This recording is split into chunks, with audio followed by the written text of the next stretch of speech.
Assalamualaikum warahmatullahi wabarakatuh. Saya Pangestu Pratama dan kawan-kawan yaitu ada Dini Saputrianianti, Sofiatin Guntur, dan Nirmala Rizka Karim akan menjelaskan tentang perkembangan komputer dari generasi ke generasi. Langsung saja, yang pertama akan dijelaskan oleh teman saya yaitu Sofiatin Guntur. Pertama-tama di sini saya akan menjelaskan dulu bahwa komputer itu terdiri dari sebelum tahun 1940 dan sesudah tahun 1940. Baiklah, sebelum melangkah ke sebelum tahun 1940, saya menjelaskan terlebih dahulu bahwa komputer telah mengalami berbagai generasi, dari mulai generasi pertama, kedua, dan ketiga, keempat, serta kelima. Sekarang ini yang sangat canggih mulai dari tablet, laptop, dan lain-lain. Tetapi itu semua berasal dari beberapa pertemuan yang akan menjadi cikal bakal lahirnya komputer. Berikut sejarah perkembangan komputer sebelum tahun 1940 dengan lengkapnya. Nah, ini kita tahu kan ini namanya abakus atau sempoa. Dahulu manusia menggunakan jari untuk mengenali dan menyebut nomor 1 hingga 10. Setelah itu, manusia mengenal nomor-nomor yang lebih besar, tetapi masih menggunakan digit-digit asas dari 0 hingga 9. Sistem bilangan ini disebut bilangan perpuluhan atau desimal. Jari-jari digunakan untuk menambah dan mengurangi bilangan. Penjumlahan dan pengurangan bilangan membantu dalam perniagaan barter. Apabila perniagaan semakin berkembang, tentu saja kan jari-jari tidak dapat menampung keperluan pengiraan yang bertambah rumit. Lalu ditemukanlah ini yaitu abakus atau sempoa. Perkembangan selanjutnya adalah alat yang digunakan oleh ahli-ahli perniagaan dari negeri Cina, Turki, dan Yunani. Mereka menggunakan abakus atau sempoa ini untuk melakukan operasi matematika, yaitu penjumlahan, pengurangan, perkalian, dan pembagian. Lalu, ini adalah mesin hitung mekanik buatan Blaise Pascal pada tahun 1642. Pascal menciptakan mesin hitung mekanika pertama pada tahun 1642. Mesin ini beroperasi dengan cara menggerakkan gir-gir pada roda Pascal yang telah banyak menyumbang ide-ide dalam bidang matematika dan ilmu peluang. Mesin hitung Pascal kemudian disempurnakan oleh William Leibniz. Nah, ini adalah cikal bakal lahirnya komputer. Ini disebut the difference engine. Mesin ini ditemukan oleh Charles Babbage pada tahun 1816. Mesin ini dapat menyelesaikan masalah persamaan matematika seperti logaritma secara mekanik dengan tepat hingga kecepatan 20 digit. Mesin ini menggunakan sebuah kartu untuk menyimpan hasil kerjanya, melakukan perhitungan secara otomatis, dan menghasilkan keluaran dalam bentuk cetakan di kertas. Konsep mesin Babbage ini mengejutkan ilmuwan pada masa itu karena dianggap terlalu modern. Babbage kemudian membuat alat yang disebut the analytical engine. Kedua alat yang dibuat Babbage inilah yang menjadi cikal bakal komputer modern pada saat ini. Semua komputer pada saat ini menggunakan model mesin seperti yang diidekan oleh Babbage, yaitu masukkan memori, penyimpanan, pengolahan, dan keluaran. Lanjut sesudah tahun 1940. Ini adalah komputer generasi pertama. Jadi komputer ini masih sangat sederhana dan belum kompleks penggunaannya. Komputer generasi pertama belum dapat memproses masalah-masalah yang rumit. Ukuran komputer generasi pertama sangat besar dan prosesnya pun masih lambat. Komputer generasi pertama ini menggunakan tabung vakum atau vacuum tube untuk memproses dan menyimpan data. Tabung vakum berukuran seperti lampu kecil.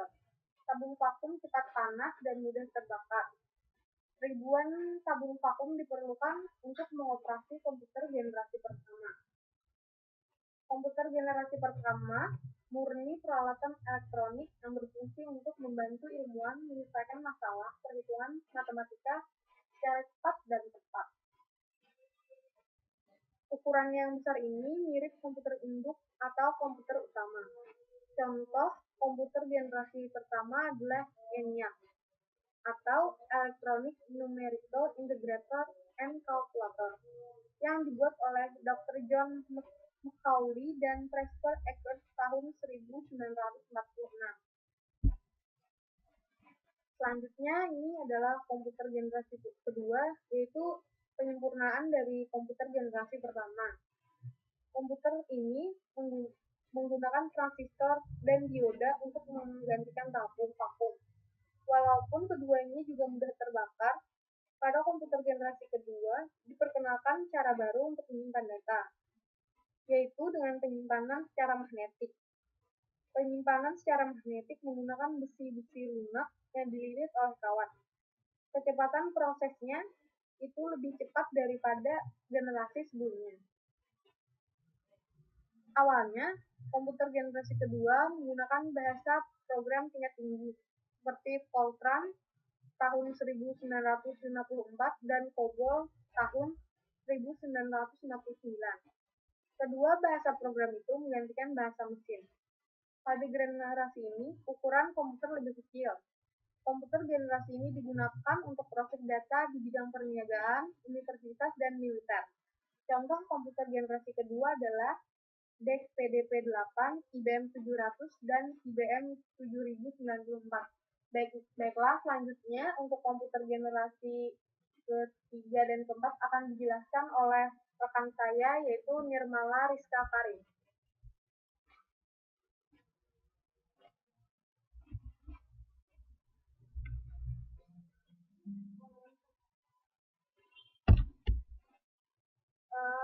Yang kedua yaitu generasi ketiga.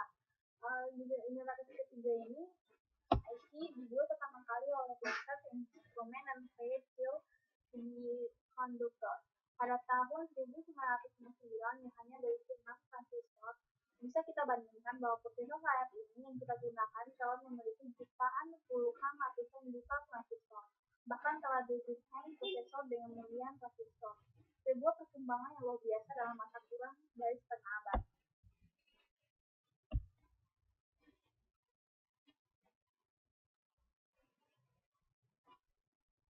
Pada generasi ketiga ini juga, inilah teknologi integrated circuit IC menjadi ciri utama karena mulai digunakan pada sebuah perangkat komputer hingga generasi sekarang. Komponen IC berbentuk hybrid atau solid SLD dan monolitik MSC. SLC adalah transistor dan diode diletakkan terpisah dalam satu tempat, sedangkan MSC adalah elemen transistor, diode, dan resistor diletakkan bersama dalam satu chip. MSC lebih kecil tetapi mempunyai kemampuan yang lebih besar dibandingkan SLC. Pada slide ini, cincin magnetik tersebut dapat magnetis secara satu arah ataupun berlawanan, dan akhirnya mensinyalkan kondisi on ataupun off yang kemudian diterjemahkan menjadi konsep 0 dan 1 dalam sistem bilangan biner yang sangat dibutuhkan oleh komputer. Pada setiap bidang memori terdapat 924 cincin magnetis yang masing-masing memiliki satu bit informasi. Jutaan bit informasi saat ini berada dalam satu chip tunggal dengan bentuk yang sangat kecil.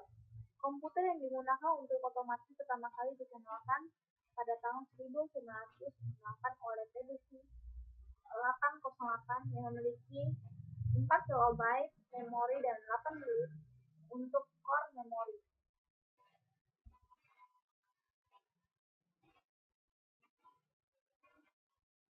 Ciri-ciri komputer generasi ketiga. Yang pertama, menggunakan IC menuju komputer menjadi lebih cepat dan tepat. Kecepatannya hampir 1000 kali lebih cepat dari komputer generasi pertama. Peningkatan dari sisi software. kapasitas memori lebih besar dan dapat menyimpan ratusan ribu karakter. Menggunakan media penyimpan luar disket magnetis eksternal disk yang sifat mengakseskan datanya secara acak atau random access dengan kapasitas besar dengan jutaan karakter. Yang selanjutnya, penggunaan listrik lebih hemat, kemampuan melakukan multiprocessing dan multitasking telah menggunakan terminal visual display dan dapat menggunakan suara. Harganya semakin murah, kemampuannya melakukan komunikasi dengan komputer lain. Ini adalah contoh komputer generasi ketiga. Selanjutnya, generasi keempat pada tahun 1970 sampai 1980. Komputer generasi keempat merupakan kelanjutan dari generasi ketiga. Bedanya bahwa IC pada generasi keempat lebih kompleks dan terintegrasi. Sejak tahun 1970 ada dua perkembangan yang dianggap sebagai komputer generasi keempat. Pertama, penggunaan large scale integration LSI. Dia disebut juga dengan nama bipolar large scale integration. LSI merupakan pemandaatan beribu-ribu IC yang menjadikan satu dalam sebuah chip IC yang disebut chip. Istilah chip digunakan untuk menunjukkan suatu lempengan persegi tempat yang memuat rangkaian terpadu IC. LSI kemudian dikembangkan menjadi Very Large Scale Integration (VLSI) yang dapat menampung puluhan ribu hingga ratusan ribu IC. Selanjutnya dikembangkan komputer mikro yang menggunakan mikroprosesor dengan semikonduktor yang membentuk chip. Untuk memori komputer internal sementara, generasi sebelumnya menggunakan magnetic core storage. Pada generasi keempat ini, contohnya aja salah satunya Apple generasi kedua. Ini konsep ini semakin kecil dan semakin murah dan transistor akhirnya memacu orang terus melakukan berbagai penelitian. Dibuat transistor akhirnya berhasil digabung dalam satu bentuk yang sangat kecil sesuai silisium yang mempunyai ukuran beberapa milimeter baru diciptakan, dan inilah yang disebut sebagai integrated circuit atau IC, ciri khas komputer generasi ketiga. Pada slide ini, contoh generasi ini adalah komputer Apple menggunakan prosesor 650R serta RAM sebesar 64 KB seperti halnya pada gambar sebelah. Juga merupakan salah satu komputer PC sangat populer pada masa itu. Operasi sistem yang digunakan adalah CPM-8B. Komputer ini sangat populer pada awal tahun 80-an. IBM mulai mengeluarkan personal komputer pada komputer 1991 seperti nampak pada gambar dengan menggunakan operasi sistem MS-DOS 16-bit dikarenakan harga yang ditawarkan tidak jauh berbeda dengan komputer lainnya. Di samping teknologi jauh lebih baik serta nama besar IBM sendiri, maka pada waktu yang singkat komputer ini menjadi sangat populer pada masa itu.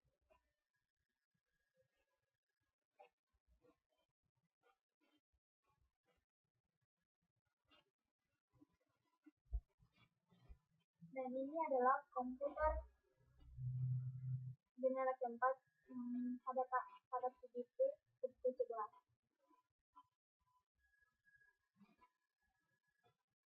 Komputer generasi keempat diantaranya adalah IBM 370, Apple 1, Apple 2, dan 373 Supercloud yang menggunakan prosesor Intel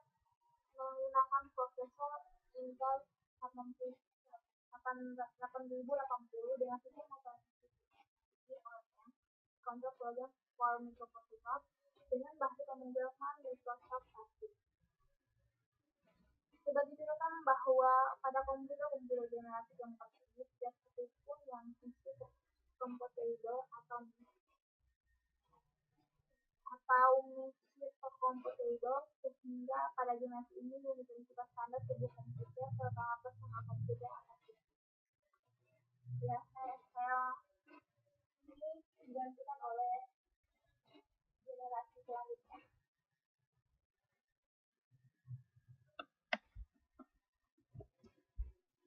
Ya, generasi selanjutnya ada sejarah komputer dari generasi kelima dan masa depan. Seperti kita ketahui, di generasi kelima ini komputer sudah semakin canggih dan bentuknya pun sudah semakin diminimalisir. Prosesornya pun telah di-upgrade menjadi Pentium ke atas maupun Core, maupun yang sekarang ada lagi yang terbaru. Bisa kita lihat dari ketiga gambar ini, bentuk komputer dari generasi-generasi sebelumnya lebih kecil dan mudah dibawa kemana-mana. Mendefinisikan komputer generasi kelima memang cukup sulit karena tahap ini masih sangat mudah. Contoh imajinatif komputer generasi kelima adalah komputer fiksi HAL 9000 dan novel karya Arthur C. Menampilkan seluruh fungsi yang diinginkan dari sebuah komputer generasi kelima dengan kecerdasan buatan. Hal ini dapat cukup memiliki nalar untuk melakukan percakapan dengan manusia, menggunakan inputan secara visual dan belajar dari diri sendiri. Banyak kemajuan di bidang desain komputer dan teknologi yang semakin memungkinkan pembuatan komputer generasi kelima. Dua kemajuan rekayasa yang terutama adalah kemampuan pemrosesan paralel yang akan menggantikan model non-Neumann. Model Neumann akan digantikan dengan sistem yang mampu mengkoordinasikan banyak CPU untuk bekerja secara serempak. Kemajuan lain adalah teknologi superkonduktor yang memungkinkan aliran elektrik tanpa ada hambatan apapun. Ciri-ciri komputer generasi kelima yang pertama yaitu mempunyai desain yang lebih kecil, bisa dilihat sendiri dari gambar tadi, dan yang kedua pengembangan VLSI, Very Large Scale Integration, dan yang ketiga pengembangan Josephson Conscient, yang keempat dapat menerjemahkan bahasa manusia, bercakap-cakap dengan manusia dan melakukan diagnosa penyakit yang lebih akurat.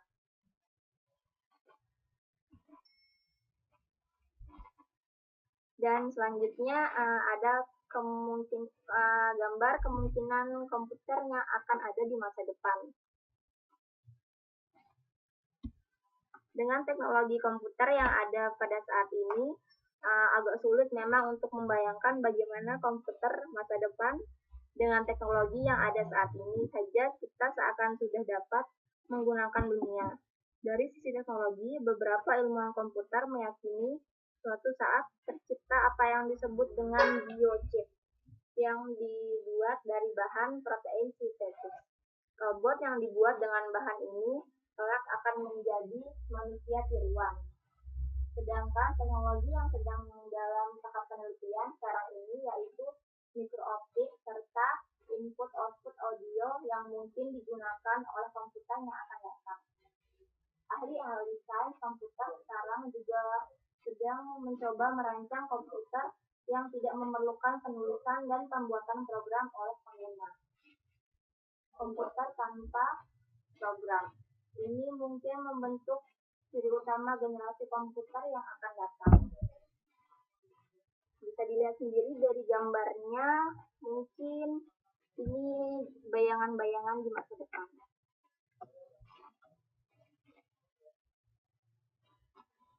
Secara prinsip, memang ciri-ciri komputer di masa depan adalah lebih canggih dan lebih murah dan memiliki kemampuan, di antaranya melihat, mendengar, berbicara, dan berpikir, serta mampu membuat kesimpulan seperti manusia. Ini berarti komputer memiliki kecerdasan buatan yang mendapati kemampuan dan perilaku manusia. Kelebihan lainnya lagi, kecerdasan untuk memprediksi sebuah kejadian yang akan terjadi, bisa berkomunikasi langsung dengan manusia, dan bentuknya akan semakin kecil, bahkan ada yang tidak terlihat dan tidak tersentuh. Yang jelas, komputer masa depan akan lebih menakjubkan.